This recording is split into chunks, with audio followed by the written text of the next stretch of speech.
Monsieur le Président, Monsieur le Secrétaire général, je viens en ces lieux vous apporter le salut fraternel d'un pays de 274 000 km² où 7 millions d'enfants, de femmes et d'hommes refusent désormais de mourir d'ignorance, de faim et de soif, tout en n'arrivant pas à vivre véritablement depuis un quart de siècle d'existence comme État souverain siégeant à l'ONU.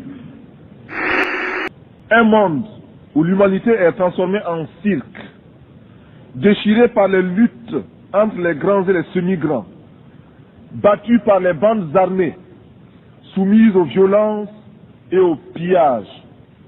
Un monde où des nations, se soustrayant à la juridiction internationale, commandent des groupes de hors-la-loi vivant de rapines et organisant d'ignobles trafics de fusils à la main.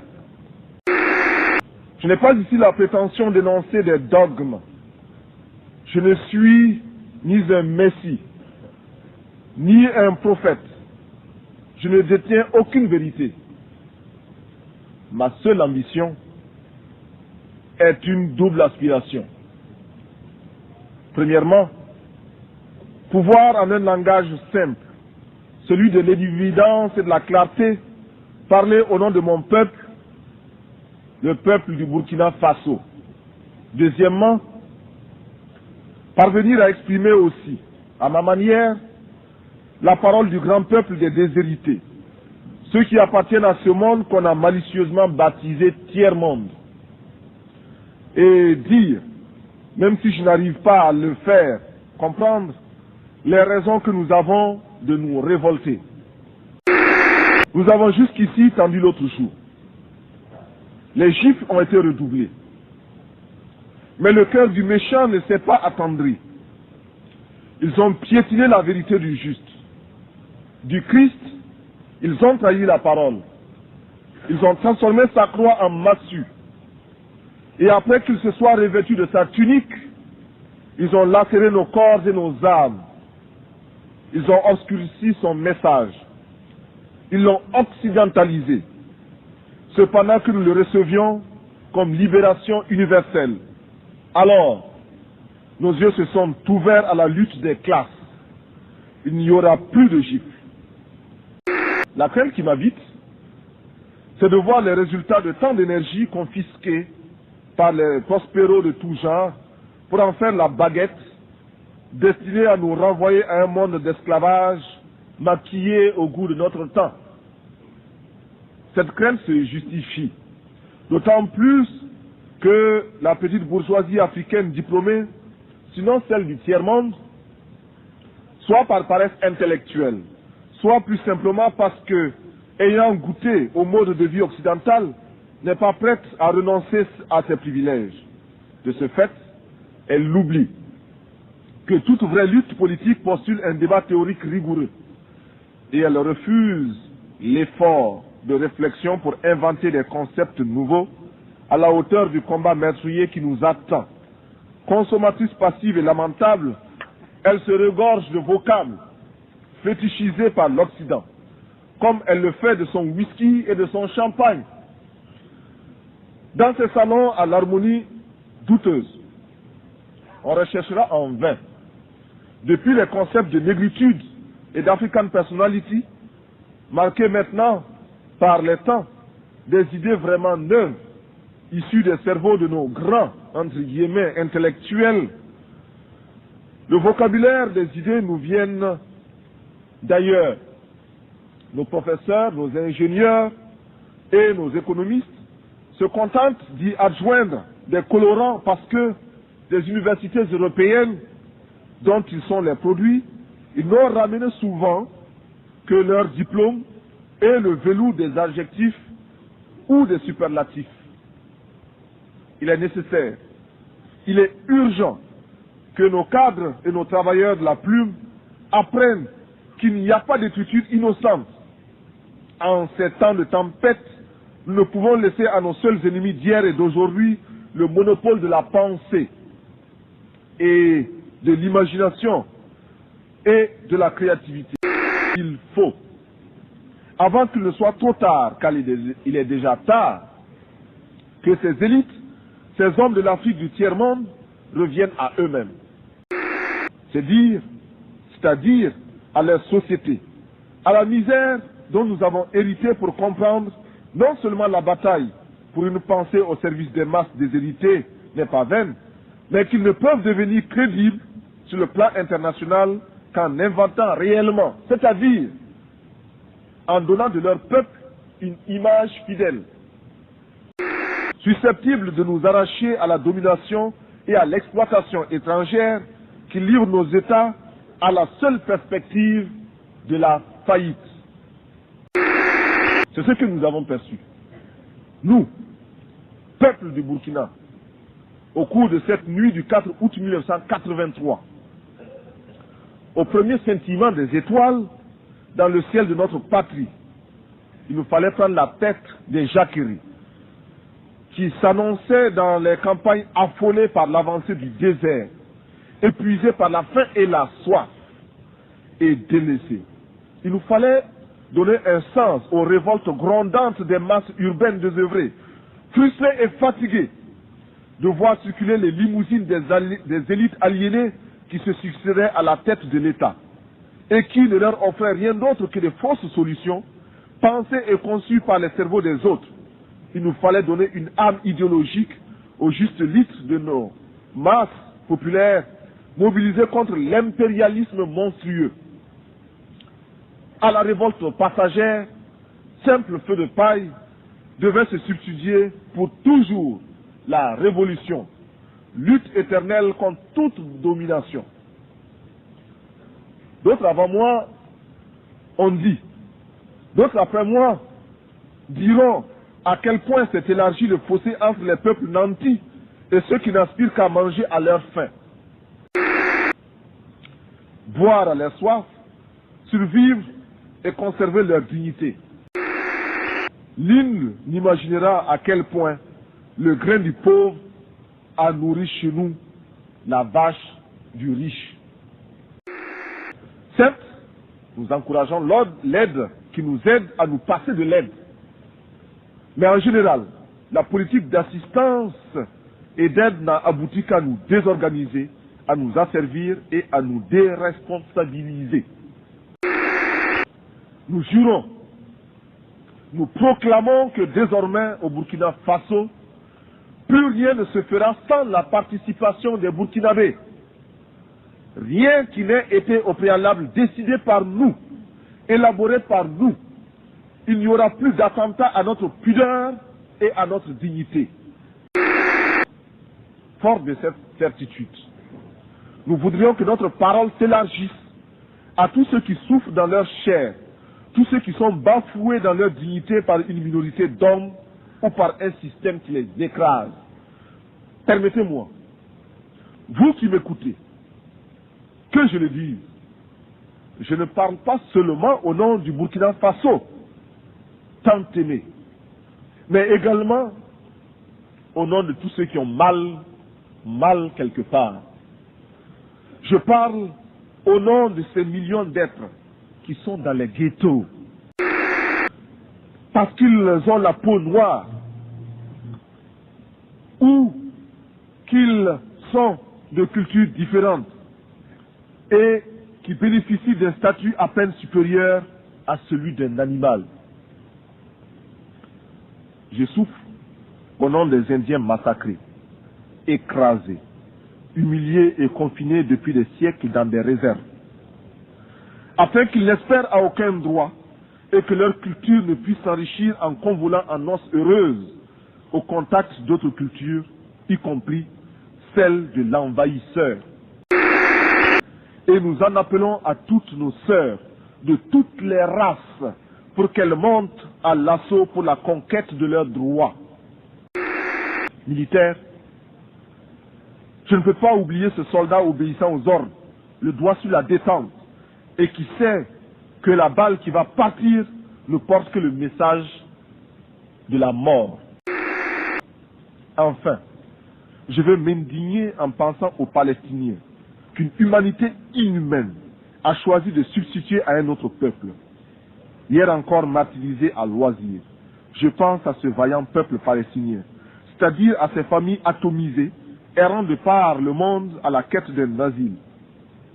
Courageux, déterminés, stoïques et infatigables, les Palestiniens rappellent à chaque conscience humaine la nécessité et l'obligation morale de respecter les droits d'un peuple.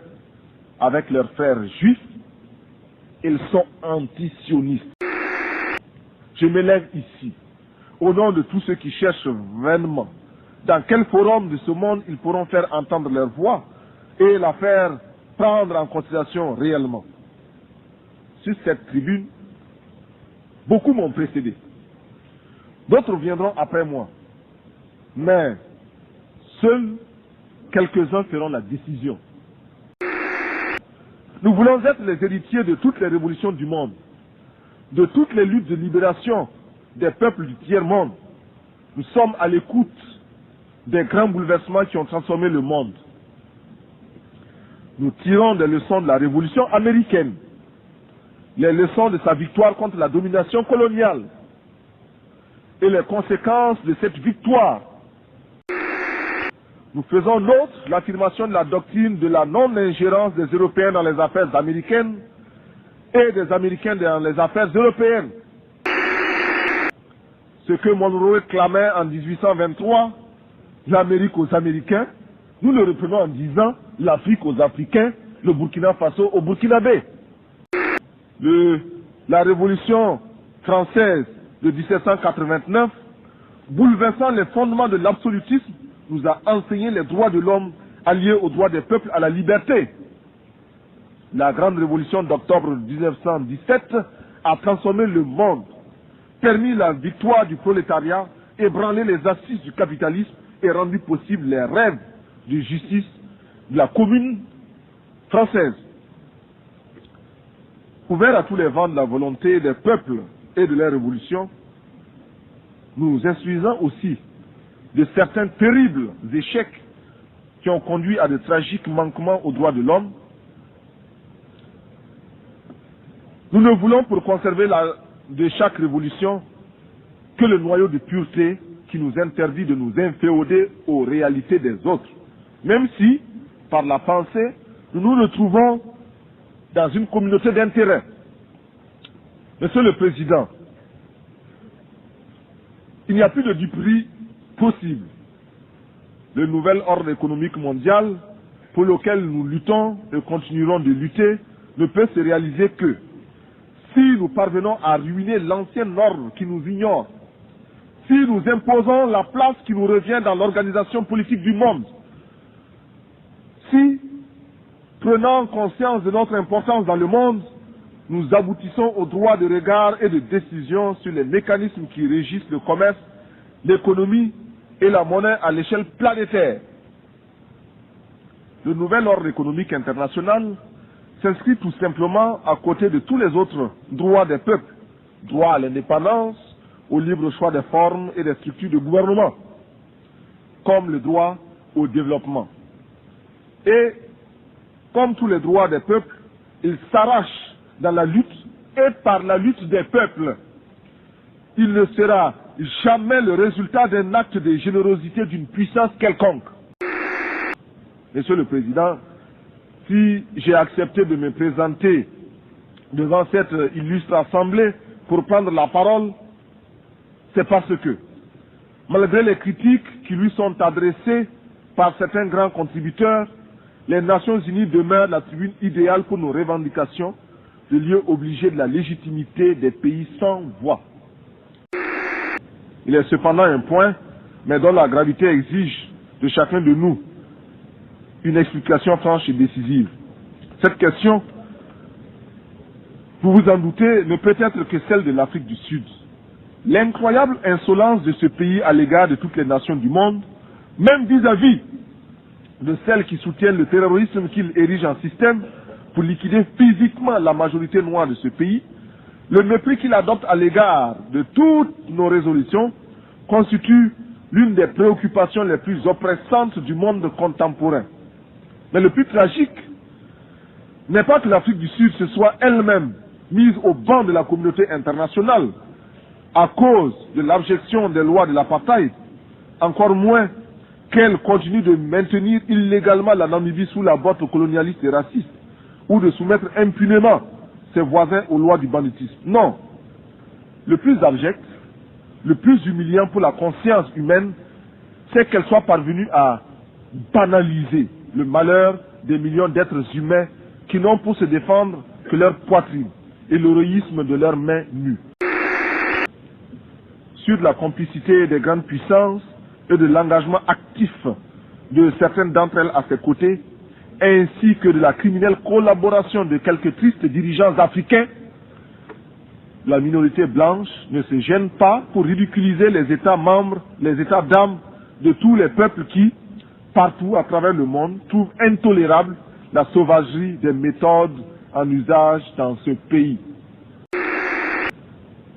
C'est notre sang qui a nourri l'essor du capitalisme, rendu possible notre dépendance présente et consolidé notre sous-développement. On ne peut plus escamoter la vérité, trafiquer les chiffres. Pour chaque nègre parvenu dans les plantations, 5 au moins connurent la mort ou la mutilation. Nous réclamons que s'intensifie à travers le monde la campagne pour la libération de Nelson Mandela et sa présence effective à la prochaine Assemblée générale de l'ONU comme une victoire de fierté collective. Que soit créé, en souvenir de nos souffrances et en termes de pardon collectif, un prix international de l'humanité réconciliée décerné à tous ceux qui, par leur recherche, auraient contribué à la défense des droits de l'homme. Que tous les budgets de recherche spatiale soient amputés de 1/10000000 et consacrés à des recherches dans le domaine de la santé et visant à la reconstitution de l'environnement humain perturbé par tous ces feux d'artifice nuisibles à l'écosystème. Nous proposons également que les structures des Nations Unies soient repensées et que soit mis fin à ce scandale que constitue le droit de veto. Que cesse l'arrogance des grands qui ne perdent aucune occasion pour remettre en cause le droit des peuples. L'absence de l'Afrique du club de ceux qui détiennent le droit de veto est une injustice qui doit cesser. Enfin, ma délégation n'aurait pas accompli tous ses devoirs si elle n'exigeait pas la suspension d'Israël et le dégagement pur et simple de l'Afrique du Sud de notre organisation, lorsque, à la faveur du temps, ces pays auront opéré la mutation qui les introduira dans la communauté internationale. Chacun de nous, et mon pays en tête, devra les accueillir avec bonté et guider leurs premiers pas. Je suis venu ici pour demander à chacun de vous que nous puissions mettre ensemble nos efforts pour que cesse la morgue des gens qui n'ont pas raison, pour que s'efface le triste spectacle des enfants qui meurent de faim, pour que disparaisse l'ignorance, pour que triomphe la rébellion légitime des peuples, pour que se taise le bruit des armes et qu'enfin, avec une seule et même volonté, luttant pour la survie de l'humanité, nous parvenions à chanter en chœur avec le grand poète Novalis, je cite, « Bientôt, les astres reviendront visiter la terre d'où ils se sont éloignés pendant nos temps obscurs. Le soleil déposera son spectre sévère, reviendra étoilé parmi les étoiles. Toutes les races du monde se rassembleront à nouveau après une longue séparation. Les vieilles familles orphelines se retrouveront et chaque jour verra de nouvelles retrouvailles, de nouveaux embrassements. Alors, les habitants du temps jadis reviendront vers la terre. En chaque tombe se réveillera la cendre éteinte. Partout brûleront à nouveau les flammes de la vie. Les vieilles demeures seront rebâties, les temps anciens se renouvelleront et l'histoire sera le rêve d'un présent à l'étendue infinie. À bas la réaction internationale, à bas l'impérialisme, à bas le néocolonialisme, à bas le fantoschisme. Gloire éternelle aux peuples qui luttent pour leur liberté. Gloire éternelle aux peuples qui décident de s'assumer pour leur dignité. Victoire éternelle aux peuples d'Afrique, d'Amérique latine et d'Asie qui luttent. La patrie ou la mort, nous vaincrons. Je vous remercie.